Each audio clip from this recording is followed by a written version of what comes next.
Good afternoon, everyone. Good evening. Good night in Australia.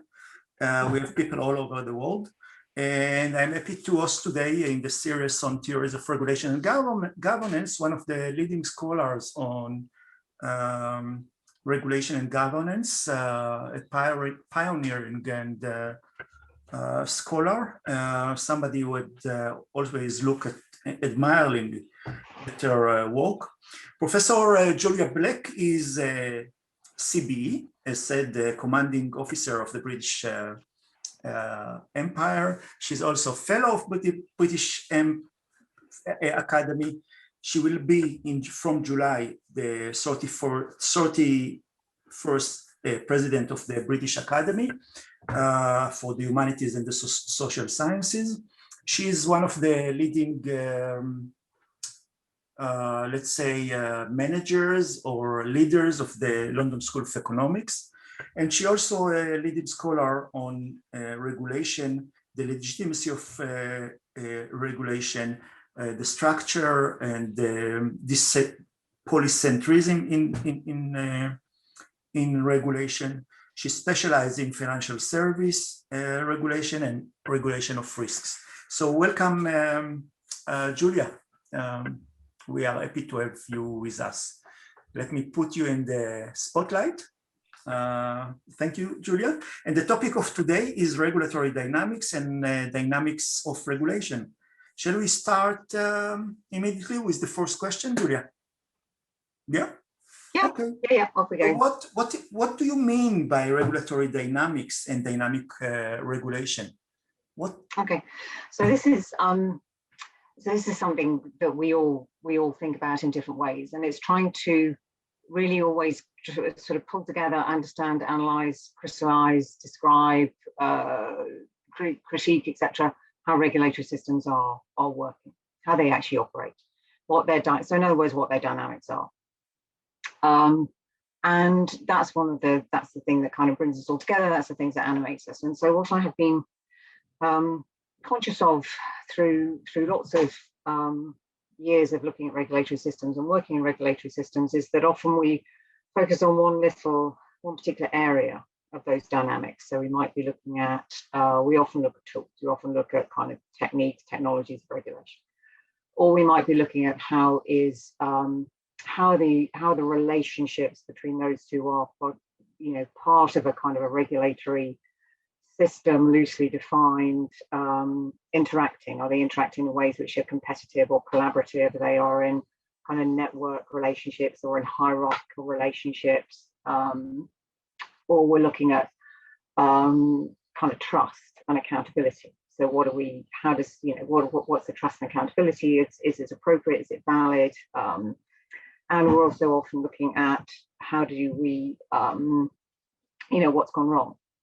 And so I was I've always sort of focused on that. And as you go through various bits of regulation going wrong, then that's great, because that really prompts you to sort of really challenge your own assumptions. And for me, one of the big challenges to assumptions and the big challenges to where the kind of theoretical literature was going at the time, including my own mind and my own thoughts, was the financial crisis. So I work in areas of different regulation. I specialize in financial services regulation because I think it's good for me personally to have a domain specific expertise. And basically the financial crash, which was some time ago now, was an example of pretty much every single style of regulation that you wanted to have, how it was organized, whether it was organized functionally, whether it was organized through Twin Peaks, whether it was organized through a unified system, whether you had self-regulation, whether you had command and control, whether you had management-based regulation, whether you had principles-based regulation, whether you had blah, blah, blah, blah, blah, risk-based, etc., etc. Had all of those going on and they all failed. Great. So regulation scholar, fantastic. Where do you go from here? Right, we had independent regulators, we had regulators that were close to government.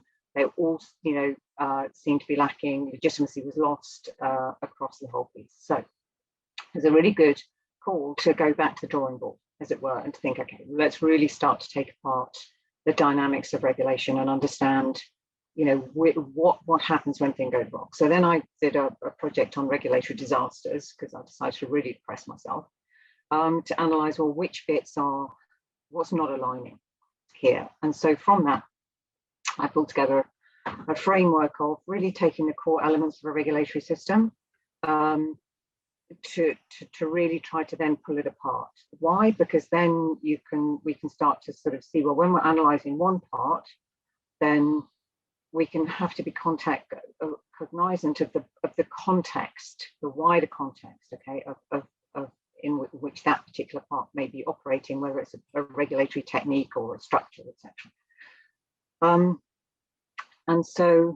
And then so that was animating. And then the other thing that's sort of been animating and it's been a question which has been in my mind for quite a long time was somebody years and years and years ago, who was from India actually, came into my office at the LSE at the time. So actually I'm really interested in healthcare system in India. Great, I know nothing about it. And he said to me, I really want to be able to sort of just analyze the regulatory system for healthcare in India. And for some reason, I don't know why, if all the multiple conversations I've had in the years and hundreds of people have been to my office, this one kind of stuck in my mind. And so where I've come up with, and I'll just share with you quickly now, is this framework. So in terms of thinking about these different elements of a regulatory system, and what I was going to propose to do is just to canter through them quite quickly, and then we can have a conversation about whether or not they're remotely useful, really. So let me just try to do that again as we go through to see what which of these elements is really going to help us, let's say, to try and understand and map and analyze then the dynamics of regulatory systems, as it were, and in terms of how we can take that forward. Right, let me just see if I've got enough decluttering now of my screen to be able to share something sensible with you. So these, as I say, came out of, just lifetime so far, professional lifetime in thinking about regulation and analysing regulation and reading a lot of incredibly rich literature, which has been rapidly growing up, thankfully, over the last 25 years or so. To have a look at these different elements of regulatory systems and just to sort of try to understand them. And then I've been applying this in different ways, loosely, usually more in practice, or with regulators who've been often coming to me saying, well, listen, we've got to be pro-innovation now, or we've got to be more dynamic, or we've got to be ready to receive new technologies, etc. How do we orientate ourselves in order to adjust to changing circumstances? And so these are my different elements. So I'll go through them, and then we can talk about whether, as I say, this really adds anything to what we know or understand. So the first is, if you're analysing regulatory system, so the exam question here is, how do we really understand a regulatory system and how it's working? It's not really about how do we design it, but it could be used for that, but it's about how do we really understand and analyse it. And you always start off with purposes, goals, and values. So what is this system trying to achieve? And we know for a long time, you've got the correct market failure, but we've always known that it's never usually about that, or might be about that, but it's often about other things, about managing risk, it's about coordination, it's about allocation of scarce resources, etc. But we also know that in terms of the pathologies, as it were, of regulatory systems, that those purposes and goals might be incoherent, they might be conflicting, they might change too frequently, or they might not change often enough. They might have been embedded, as it were, some time back in some piece of legislation. Meanwhile, the world has moved on, but regulators are left with mandates, legal mandates, which were telling them to achieve certain types of purposes, but the world has moved on. Utilities regulations are a really good example. It starts off in the white heat, as it were, of 1980s market liberalisation, and gradually social purposes become accreted, etc. on top of that, but yet they've still got this underlying normative framework, which is no longer really fits the kind of political expectations of a regime, which will key very much into trust and legitimacy, but I'm going to come back to that one at the end. So got those purposes, goals, and values. What are we trying to achieve? And again, I should just sort of set out here that I've sort of done regulatory systems, and there's always a question mark about regulation, about whether it's actually working as a system, and whether we're focusing on a particular regulatory agency, or in fact we are bringing our gaze out to focus on all the different elements of different regulatory systems which are focused on that common task or problem. AI is a really good example. So just in the UK, there are at least 6 different bodies that claim themselves to be AI regulators within the UK, for example. So anyway, so you've got those different purposes, goals, and values. And the second element, and this was for me one of the really, really strong insights from risk regulation and from financial crisis, but also in other areas, is the cognitive frameworks. What are the cognitive frameworks? How are those who are, and I'm talking here from a policy point of view, but also from around those involved in the system, how do they understand the problem? What do they see the operation of the market to be? What do they see the operation of the risk to be? Where are they getting the information from? So we've known in risk regulation about the politics of inclusion and exclusion, all the issues around science, for example, and the dominance of scientific understandings in what are quite contentious public policy issues in terms of risk regulation. And I think COVID, we'll probably come on to COVID, how can we not talk about regulation COVID, has been a really interesting example of that. And I think what we had in the very, very early days, if we look back to just over a year ago, is a really good example of what psychologists have as the duck rabbit problem. So if you Google duck rabbit, which you can probably do right now, you'll see a picture come up. And for some people, that picture looks absolutely like a duck. And for others, it is absolutely a rabbit. And what we had in the very early days when all the data was coming out of Wuhan and coming out of China was you had exactly the same data. Genomic sequencing happened very, very quickly. But you had some people looking at that data and going, this is very much a SARS-like rabbit. And then you had other people, particularly in the West, going, this very much looks like a rabbit-shaped flu. So in other words, it goes to what it is that we're familiar with in this context. And actually, obviously, as how you define a problem and how you see the problem, then tells you how you're going to go and resolve, how you're going to go and solve it. But it's also based on sets of understandings and presumptions and heuristic biases and everything that we know from cognitive psychology about how you think people are going to behave, how you think people are going to respond, and that's both on the supply side and on the demand side, if it's in a market context or in different areas of behavior. So in other words, so bringing up and really unpacking, hate that word, but it's so goddamn useful. Those kind of understandings. What are the different cognitive frames that are being adopted here? That takes us straight into, well, assuming a fairly rational linear process of policy production, which is heroic assumption, but anyway, is clearly linked analytically, at least, to tools and techniques. So how you understand the problem is going to be how you're going to fashion those tools and techniques.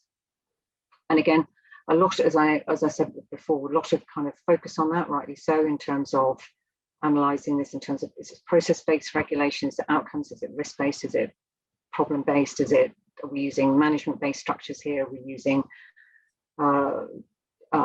even organisational structures themselves can be tools of regulation and techniques of regulation, self-regulation, enhanced self-regulation, enforced self-regulation, whatever descriptor we have of different forms of self-regulation, statutory, transnational, etc., etc. So huge amount. But focusing on those, we know that how they really work is clearly context specific. And what's the context? The rest of this framework here, the thing that really determines how they operate comes into or starts off in relation to the knowledge, ideas and understanding, but then really flows through to behaviours of individuals and the dynamics of organisations. And these are enormous, right? These are, it's basically social science, just writ large, isn't it? Just encompassed in those two kind of circles there. And here again, when we analyse regulatory systems, we know that we've got whether we're looking at behaviours of bureaucracies or regulators of bureaucracies, or whether we're looking at behaviours of firms and individuals within firms, or talk about individuals in any of these contexts, or behaviours of consumers in that market context, that we made huge strides in that understanding. However, this is, you know, how people behave is the core question, one of the core questions of social science. So we're not really going to be able to have definitive answers, obviously, as regulatory scholars, but we can, there's a wider kind of acceptance of the complexities of those individual behaviors and how they interact with, you know, tools and techniques, whether it's in terms of adopting strategies of creative compliance or management incentives, etc. But just here, just taking them as a core element that we really need to focus on to understand the dynamics of how the system is working. That then plays into dynamics of organizations. A lot of difficulty, obviously, then separating out individuals and organizations. Lots of literature on that, don't need to go into. But talking here about those structures and processes. So, and if you're talking in institutional literature language, then it is around processes, it's about documentation, it's about core dynamics of different groups within organizations. And remember, I'm thinking about regulators as well as regulatees, or others who might be involved as intermediaries or as third parties, or as within the system, both as themselves, but the interactions between them. So it's both intra-organizational dynamics and inter-organizational dynamics. And that's where it gets us into how you regulate.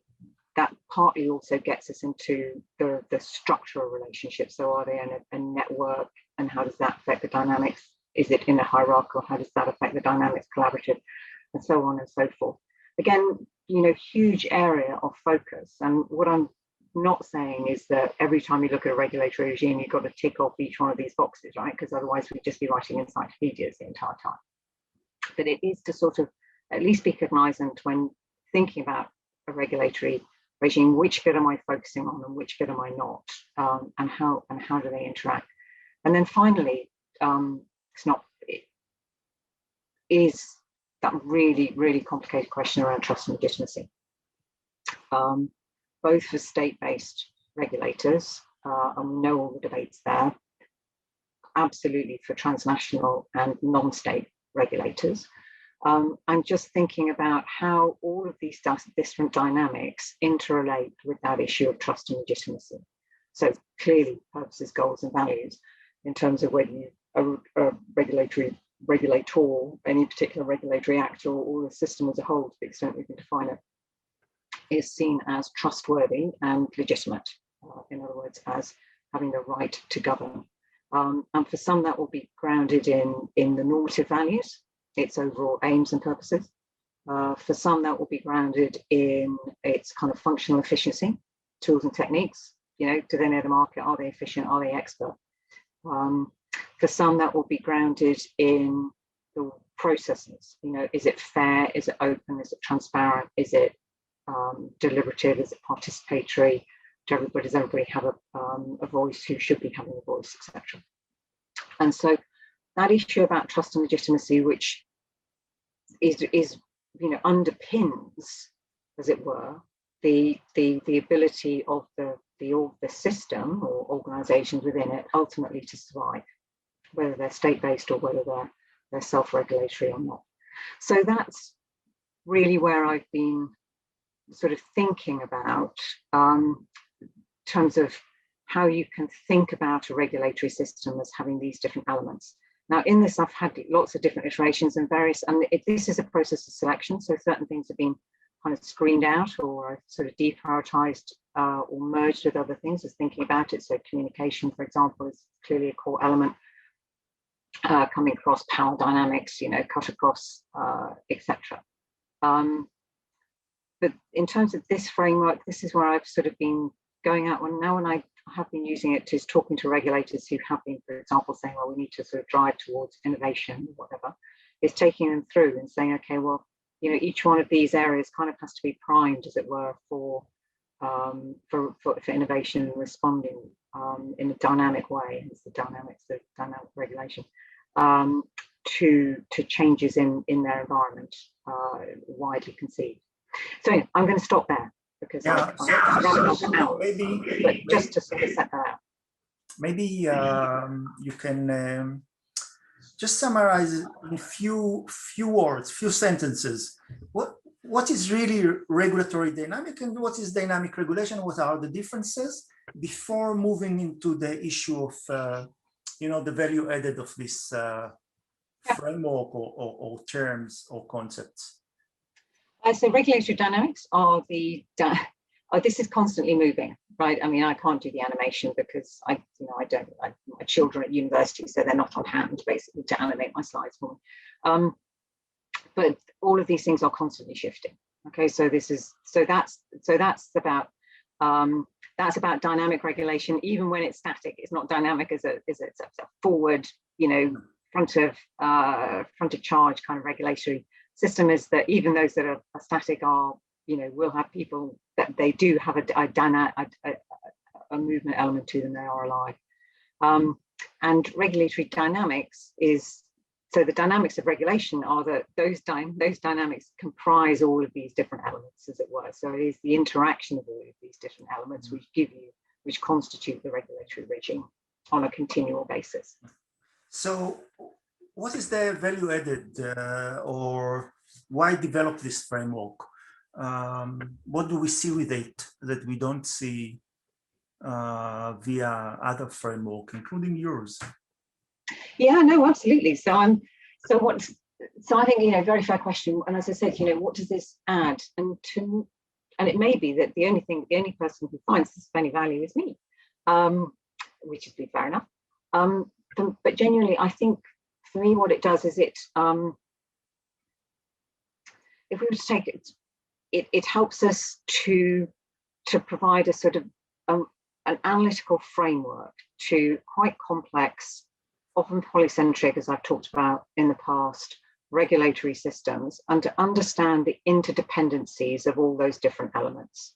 So in other words, if we're focusing on tools and techniques, for example, then to really understand how they do behave, or they are being used, or they might be used, we have to think about, well, what's the problem set what's the understandings that they're based on? What are they goals? Are they orientated towards achieving? Are they the right ones? How are they being maneuvered? How are they being developed and deployed in the constant iterations and enactment and performance of the system through the behaviors of individuals, the dynamics of organizations, and how does all of this add up to make trust and legitimacy?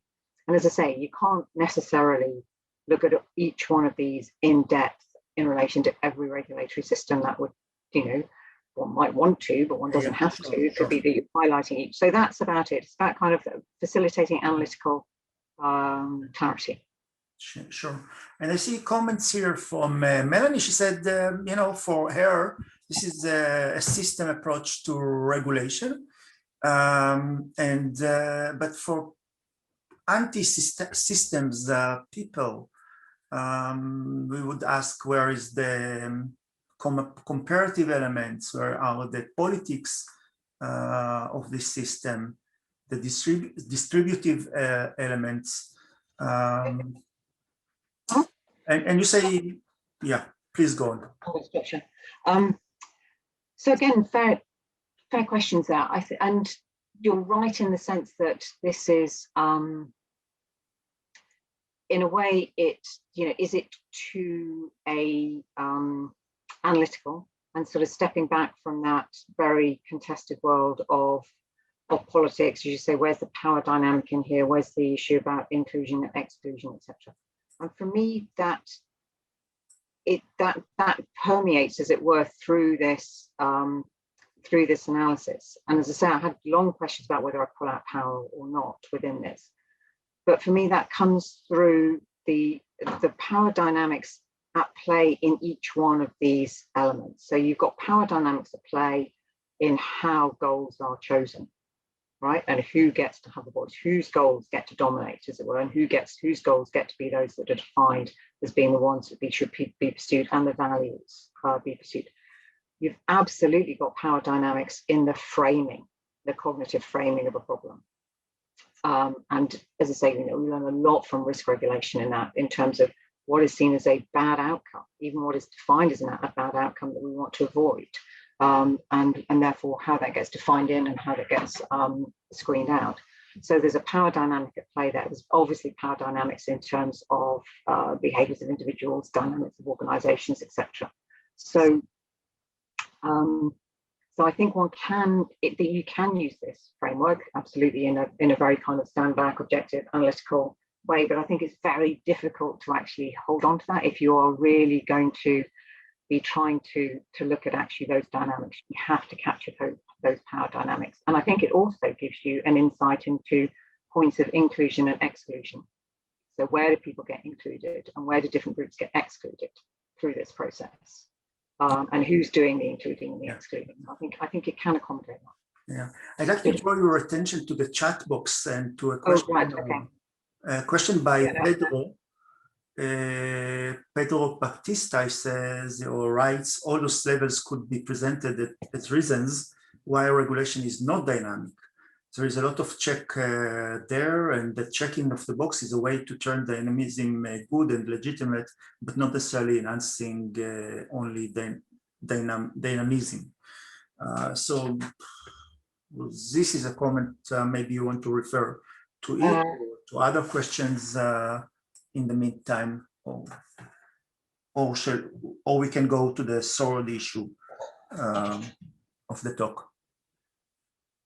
Yeah, no, so listen, it's a bit of a play on words, right? So it's a title, it's a title to get you drawing and click, click. That's a bit of a cheap response. Yes, they could also be actually the reasons that it's not sort of regulation isn't dynamic in the, so I'm using dynamic in very, very dictionary sense or something which is constantly moving. And everything, given that all social life is constantly moving. So it's kind of says nothing, says everything and says nothing, but not in the sense of it being a normative, you know, positive, good quality, as it were, of a regulatory regime. In fact, it may be that through the behaviors of organizations, the dynamics of individuals, the dynamics of organizations and misplaced cognitive framework, outdated goals and values, that actually this is an inert regulatory regime, as it were, in the sense that a lot of people are doing stuff, right? But it's not actually dynamic in the sense it's not keeping up with what it is it needs to achieve. So yeah, I would absolutely take that point. Yeah. Is it merely an analytical framework, or does it have a normative dimension? The question by Ingrid Schneider. So for me, I think it is primarily an analytical framework, but it can never be completely value free. Why not? Because you've got values kind of deep, you know, fundamentally embedded in there. Does it then enable you through an analysis to then give a critique, as it were, of a regime from different perspectives, whether it's functional, whether it's democratic, or whether it's on those different criteria? I think it gives you a way in, as it were, to making those normative assessments depending on how you want to be assessing the regime. But it can never be value free in the sense, but what you are taking there is a difference between the imminent values, so the values within the system that are in play and may well be contested, versus or as opposed to the values of the academic observer, critique, whoever it is who's standing outside of the system looking in. So there's the insider-outsider perspective there on different values. I think we want to capture that. There is a comment there from Deirdre Norris, and I would agree, Deirdre, that it can be a wonderful framework to analyze technologies, destructive technologies. As a matter of fact, Julia and Andrew Morey published recently, 2019, a paper on regulating AI, which is also partly the basis of this talk. So have a look at Julia and Andrew's paper. Now, the question is, you know, when you speak about regulatory regime, Julia, I'm thinking about, for example, Christopher Wood book on risk regulation, where he, you know, very meticulously, in very detailed form, did a regulatory regime analysis, distinguishing between regime's content and regime's orientation and so on. Would you go this way? This is the same kind of way of thinking about regulatory regime, or this is something more comprehensive? So listen, it's kind of aligned, and I often nick their description of a system or a regime for convenience's sake, and I have a note on the kind of, we'll never get back to is to really think through, as it were, to what extent it's systems and regime. But there's certainly something within that, but in the sense, however, that I use it in the kind of the way that I think about policy, the polycentric analysis, which is you've always got multiple players, right? It's never just a question of having a regulator or a regulatory agency and a bunch of firms as regulators, right? It's never, even in what looks to be the most kind of monocentric, state-based regulatory regime, you will always have more players than that, not least because you'll have accountability actors, you'll have advisors who are advising regulated firms, you'll have a bunch of them there for a bunch of intermediaries, and moreover, because often, well, increasingly so, regulation is nested multinationally and or globally, and so you'll always have that nesting. And so there is a sense of that, but it is really taking that and analysing it further, as it were, with a very much a regulatory lens. Yeah. So there are comments, questions from Jonathan Zeitlin and Susan Silby. Why don't you come and ask them? You can also read, but Jonathan, let's see you. I miss you. Here I am. Can you see? Hi, Jonathan. Hi, Julia. Very nice to see you. Thanks for the presentation. So I wanted to bring you back to one of the things you said at the very beginning, which was about the global financial crisis and how that basically showed that all of our existing models of regulation had failed, at least in that sector. And so I wanted to ask you, assuming you're still following things to the same extent, I mean, there's been an explosion of reforms at all levels, global, EU level, national level. Which, if any of these, do you consider to be promising, at least in addressing the kinds of problems that were highlighted by the financial crisis? Yeah, financial crisis. Oh, it's a really good question. How long have you got? I might say the single supervisor mechanism in banking union, which I'm studying, is pretty interesting. And then I would ask you, once you've answered that, how that fits with your framework. Does your framework help you to identify which would be the promising reforms and why? Yeah, absolutely. So listen. So I live financial regulation because I'm now a part-time regulator actually. So I now have to put in my exclusion, which is I am a member of the Bank of England's Prudential Regulation Authority Committee, which regulates the UK's banks, building societies, and life insurance companies. And everything I say from now on and have said so far is in my personal capacity, and not as a representative of blah blah blah. So you've had the terms and conditions. So absolutely, Jonathan. And as I say, just how long have you got? Because I could sit and talk about this for awfully long time. But to start off, I will use my framework to go through. So goals and values. I think one of the things it's caused quite a and it will all come back to kind of cognitive shifts, but also goals and values. In terms of the values being clarified, particularly around banking regulation and stability, which is around stability, system stability, right? And in order to do that, but also what was then, so there's some goals and values there, which is also then in some cases, and certainly in the UK's case, and different shifts happening in the EU of a downplaying of the value of ensuring the competitiveness of your industry. Okay, so less industrial policy, more stability. We can have debates about how the EU is now playing the debate around equivalence and weaponizing that as an instrument of industrial policy, but we'll come back. That's not relevant here. So then, as I go around, massive shock on the cognitive framing. Okay, lots written about that. Don't need to go back through that. Two particular things to highlight. The first is that you don't get the system stability of the whole by focusing on the stability of each individual part. So you have the invention of macro prudential regulation, core part of the SSM kind of. So for those who aren't familiar with financial regulation, The single site supervisory mechanism in the EU is for major EU banks, whose, if they were to collapse, could have a systemic knock-on implication for financial stability for other EU countries. So smaller banks and building societies are regulated at the member state level, competent authority level. The larger ones are regulated by the SSB. So you've got that kind of absolutely that sort of having a look at that macro prudential viewpoint. That I think is first point, which I would just sort of highlight in terms of radical shift in thinking about regulation, and then how you perform regulation. The second, I would say, is about risk, and for me, it's scenario analysis. And there has been there's a really, really interesting area of development, again, around cognitive framing. And so what central bank regulators, like myself with a different hat on, spend time doing now is thinking about what would make the system fail. And working and then testing out, as it were, the resilience of the system against these different scenarios.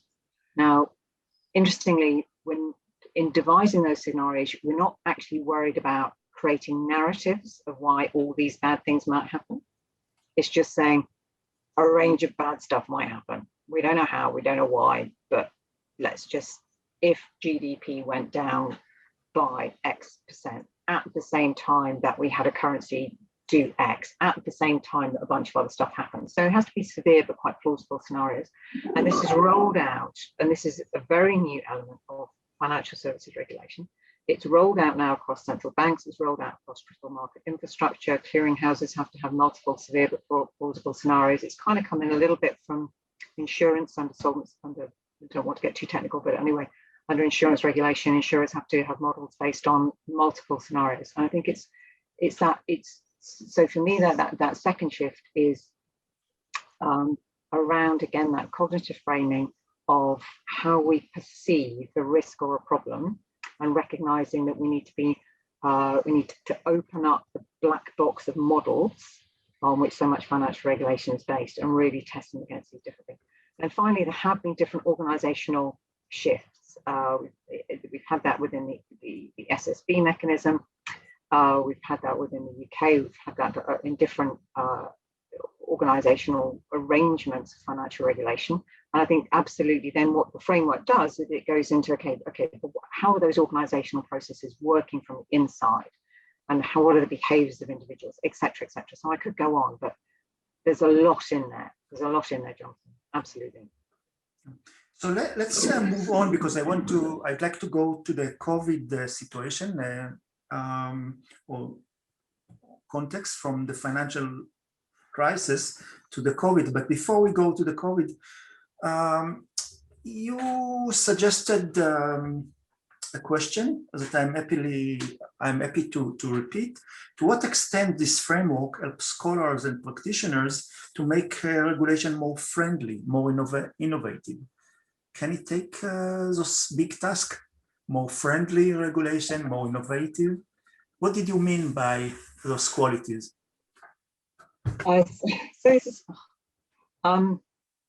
So this is a challenge which is often put to regulators, which is, listen, you're always behind the curve, right? So you're always behind the market, you're always behind the technology, you're always behind, generals fighting the last war, etc. And so one of the sort of challenges which has come out is in relation to emerging technologies. So take a pick, whether it's platforms, whether it's AI, whether it's vaccines, and is that regulation has been set out at some point in time and it isn't able to adapt. So adapting the systems of energy regulation, for example, where you assume there are just a few massive producers all feeding into one grid, don't easily adapt to even the production of small amounts of electricity on an intermittent basis by people with their own solar panels selling surplus energy back into the grid, for example. They don't fit in terms of resiliency, they don't fit in terms of licensing, they don't fit in terms of pricing.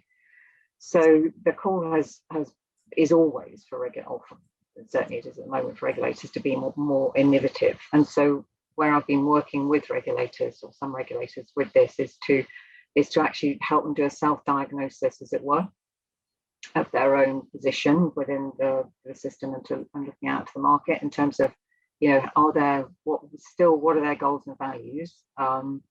Where are we? And particularly in risk, often around precautionary principle, we know those debates, but reiterating them, rethinking them in this particular context,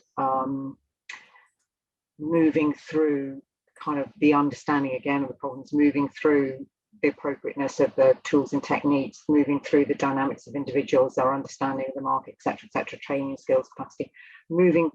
Do you see what I mean? Moving around those different elements. So for them, that's where it's become mobilized, or can be mobilized, and ditto in discussions around design. Now, clearly operation and design are moving in there, and I'm also conscious here that in the narrative, but not necessarily in the framework, so I need to think about that, has to always be this dynamic of the power element, whether it's as there as ever as the kind of the industry dominance, where are consumers in this, producer risk, consumer risk, balance, etc. So that's what I mean about mobilizing this to in the context of a kind of a wider policy drive that there may be, or expectations on regulators to become more innovation friendly. Thank you very much, Julia.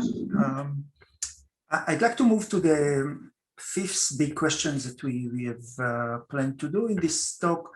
Is what do you think are the lessons from the COVID situation? To what extent they are different from the lessons, or even in conflict from the lessons of the financial crisis?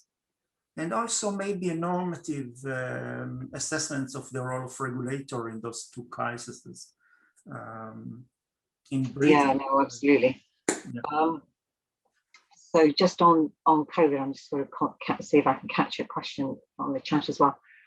So I think one of the things COVID has shown us is the response to COVID has been clearly a medical response. There's also been a massive regulatory response through different configurations of different lockdown measures. And I think what has been exposed there are, well, multiple things. There'll be multiple pieces written on this, I'm sure, going forward.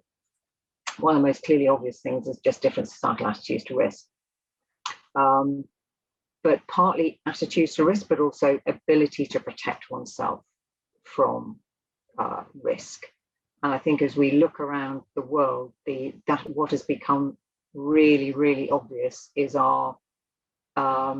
the differential ability of both peoples within countries, and certainly between countries, to protect themselves from a health risk by basically taking on a massive economic risk. And watching countries navigate, not just through, so that's the first point. And then how that plays out, and again, thesis will be written on this, in terms of the response to risk. So in other words, to what extent, politicians will always say we're following the science.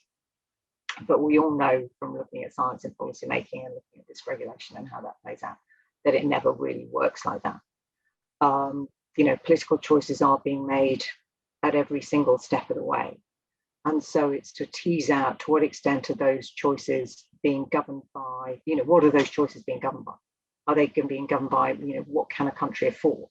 Within the Western world, we can afford to plough billions and billions and billions and billions of pounds into our economies to keep people afloat. Other countries just simply cannot afford to do that. So how can they possibly respond in the same way?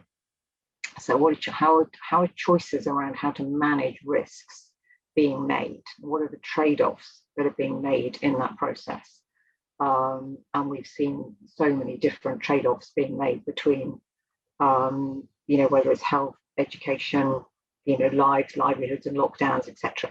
So I think what we have is this incredible, natural experiment, which is a fairly horrible thing to say about what's been the most devastating thing that I think any of our anybody alive who hasn't been through a war has had to be through, and to look at how different countries have responded, I think will give us actually huge amounts of really powerful material to think, to really understand the dynamics of science in policymaking, of policymaking in science, and of risk regulation, risk amplification, etc., etc. So I think it's there's a lot to be mined, as it were, there for us to understand. Thank you, Julia. And I'd like to, what to do now is to invite comments, if possible, short comments from few people. And the more brief you are or succinct, the more people can join. So who wants to go first? Pedro, please, or anyone? Yeah, I could ask one. I was curious, especially about the role of technology in all the cycle, the tools and so on, and how technology can alter the rulemaking. So I was thinking maybe like increase experimentation in certain like the sandbox experiments and so on, but then my concern was that if technology do play a bigger role, a lot of technology are kind of hyped. They are sold as solving many issues and they don't really deliver in the end. So I was a little bit worried on like how regulators are able to measure the promise of technology. And then that, like, yes, sorry, I will get too long. Thank you. Julia, let's hear other people. Mel, yeah, absolutely. You want to go? Anyone? Malcolm? I would like. Yes, please go on, and Malcolm after you. Who is you? Just Lee. Hi. Thank you very much for a very interesting talk. I was wondering, it seems that the framework can be relevant to other policy fields as well. Can you say something about the regulatory specification of this framework? No, I think so. Julia, just write it down. Others. We want to have more people coming in.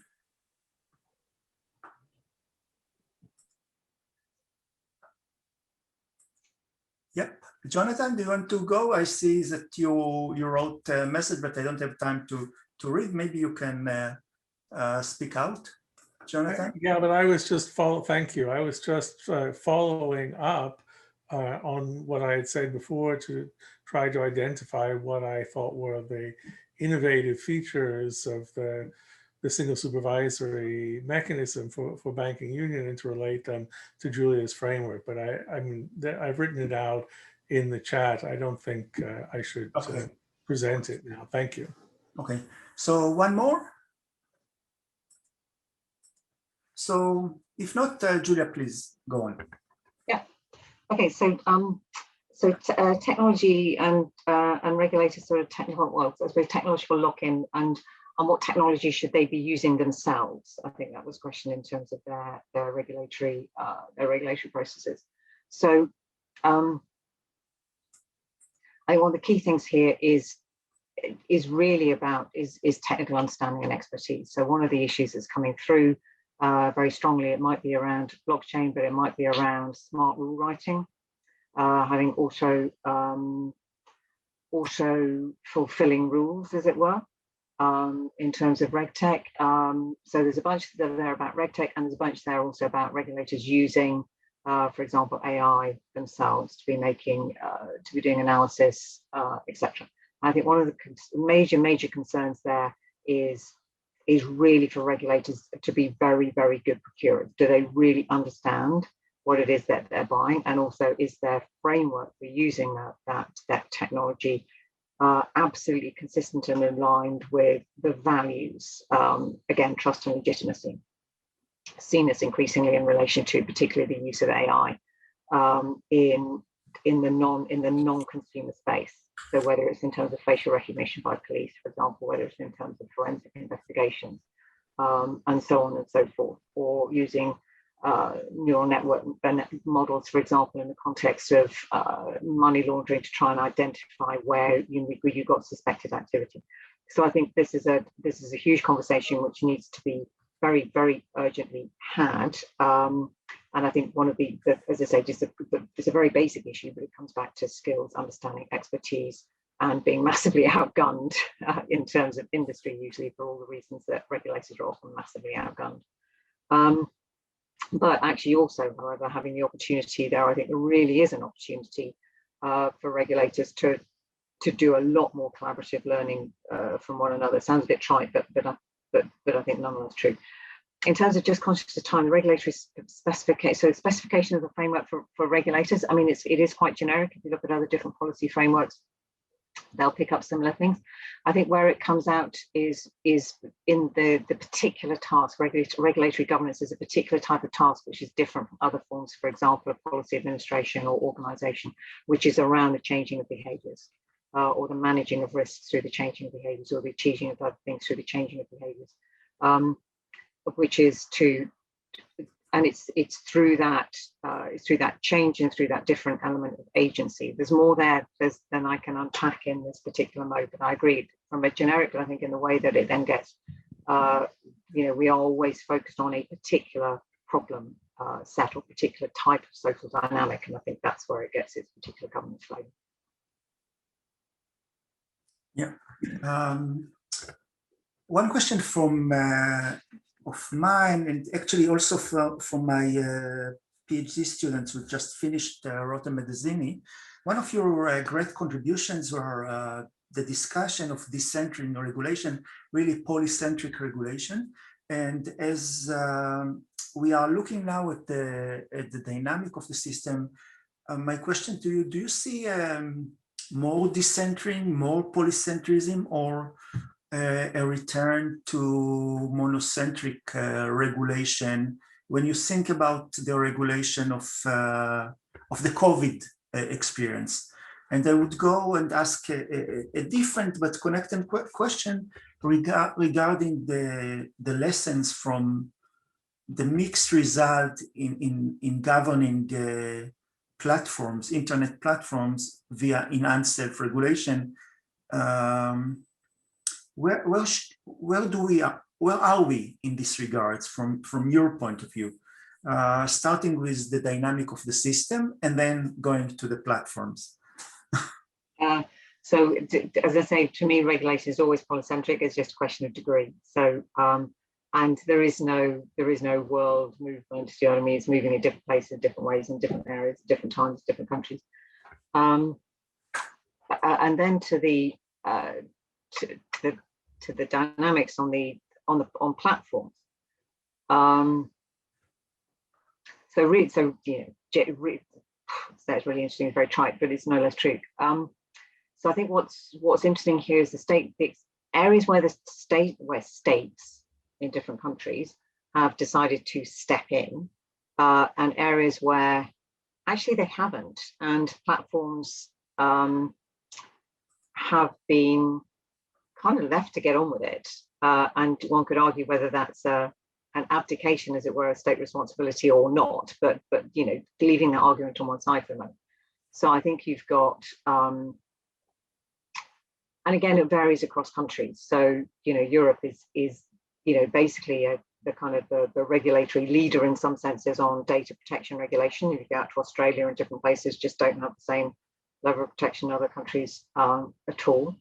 And what you have there is a very strong kind of role for the state, but cascaded down through designated officers within firms, your DPOs, your controllers, quite an integrated, intricate kind of Russian doll model, as it were, of kind of regulation coming up.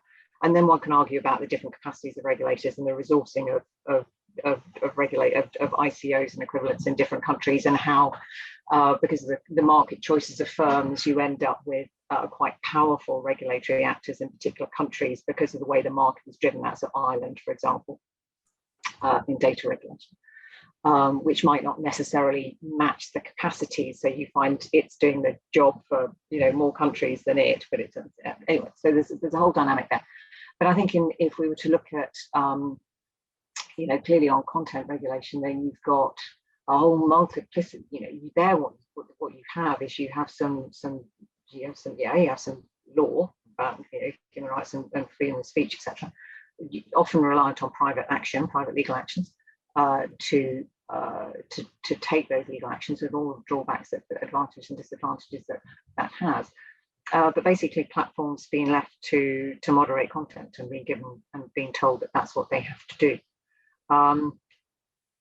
And so you've got a very different dynamic there, where you don't have such a strong state presence. You basically have you guys go and sort it out, and then you have again within different jurisdictions, a kind of different concerns. So there are then moving forward, however, legislation coming through both the European level, the UK level in relation might be online harms or digital content, etc. But you've got them moving at different paces. Yeah, in other words, so you don't have a single speed, as it were, which speed is the right thing, but you don't have a single I suppose pace at which the state wants to step into these different areas. It's stepping in at different times and different places as it grapples with the issues in different ways. And then obviously the cross-cutting in there is the economic dimension, the market dimension in relation to data and competition law, as it were, catching up with the fact that market power is not necessarily always what it had been seen to be, and then need to sort of shift, as it were, even within competition law as well, the sense of what it is to be dominant and the role of data in defining that dominance. So lots of kind of shifting, moving parts in this, and different parts of the state in different countries moving it in different ways, on a bit of a scramble in some cases to try to catch up. So really, yeah. Thank you very much, Julia. There is one last question from Michael Levy. In the end, if you can read it, maybe I repeat it for the benefits of the video. One of the special problems of money laundering rights, Michael, is that it's very unclear where the level of laundering behavior are. So we are all pretend on the certainty on money laundering typologies or regulation. And he asked, can AI, artificial intelligence, really help with that? I know that's a question. So listen, I suppose, with my vast knowledge of different types of AI algorithms, one of the questions there would be, to the extent one's using kind of decision tree analysis, which is if this then that, if this then that, which assumes that you know the patterns. Okay, that plays into the kind of typology. To the extent that one moves from that and moves more into machine learning, then without any priors, as it were, and it's for the machine to work through, then there may be something to be done there. It's not, there's a whole other space there, and to be honest, you need somebody who's much more can give you much more detail on the differences between neural network analysis and random forest algorithms, design of algorithms than I can give you. But I think, so I'm going to leave it there, because I could waffle on and probably not add any more content. Don't add words to that response. But clearly it's a really pressing problem.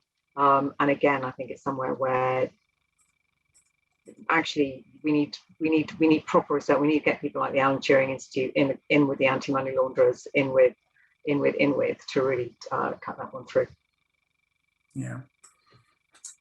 Thank you very much, Julia. I apologize. It's a great question. Thank you, Michael. So it's very, very, very many thanks, Julia, for the presentation, for excellent presentation. Many thanks for all of you who took part in this seminar. The next one will be with Kari Coglianese on regulatory excellence. I will send the email via the network on the time. It's April 6th, but wait for my email. And in the meantime, you're invited to visit Julia's papers, books, and work, and go deeper into our theory of regulation. Thank you very much, Julia. Brilliant. Thank you, Michael. Thank you, David. Thank you, Jonathan. Thank you, everybody who asked me questions. And I'm sorry I couldn't answer all of them in the chat. But anyway, very good. And thank you very much, David, for organizing. It's brilliant. Thank you. My pleasure. Bye-bye. Have a nice day, evening.